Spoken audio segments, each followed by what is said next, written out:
இனிமே கண்ணை மூடிட்டு கடலை எண்ணெய் வாங்கலாம். ஏன்னா மந்த்ரா கடலை எண்ணெய் இதயத்தின் தயாரிப்பு. நீலகிரி பாஜக வேட்பாளர் முருகன் ஓட்டுப்பதிவு நிறைவடைந்ததும் ஊட்டி ஹோபர்ட் பள்ளியில் வைக்கப்பட்டிருந்த ஓட்டுப்பதிவு எந்திரங்களை பார்வையிட்டார். அப்போது அவர் கூறியதாவது: அனைத்து பகுதிகளிலுமே நான் சுற்றுப்பயணம் பண்ணதில்லை. நிறைய இடங்களில் நிறைய வாக்காளர்கள் பெயர் விடுபட்டு 2-3 இடங்களில் மக்கள் போராட்டம் ஆர்ப்பாட்டங்கள் செய்து கொண்டிருக்கிறார். இந்த அரசாங்கம் அது நிறைய வேணும்னு நிறைய பேர் எடுத்திருக்கிறார். இதெல்லாம் ஒரு முறையாக விசாரணை செய்ய வேண்டியிருக்கிறது.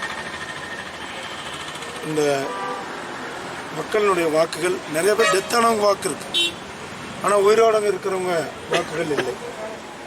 இது மக்களுடைய ஒரு பெரிய பிரச்சனையாக வாக்காளர்கள் அவர்களுடைய ஜனநாயக கடமையை ஆற்ற முடியாத சூழ்நிலையில் இருந்து கொண்டிருக்கிறார்கள். முதல்ல அவங்க யாருக்கு வாக்களிக்கிறார்கள் என்பது இரண்டாவது விஷயம். அவருடைய வாக்கு உரிமையே இங்கே மறுக்கப்பட்டிருக்கிறது. இதுதான் இந்த விஷயம். பல இடங்களில் வாக்காளர்கள் பெயர் நீக்கப்பட்டிருக்கிறார்கள். இறந்தவர்கள் வாக்காளர் பேரில் வாக்காளர்கள் இருந்து கொண்டிருக்கிறார்கள். இதெல்லாம் பார்க்கும் பொழுது இந்த ஆளும் அரசாங்கம் ஒரு திட்டமிட்டு செய்திருக்கிறார்கள் என்பதுதான் நமக்கு தெரிகிறது.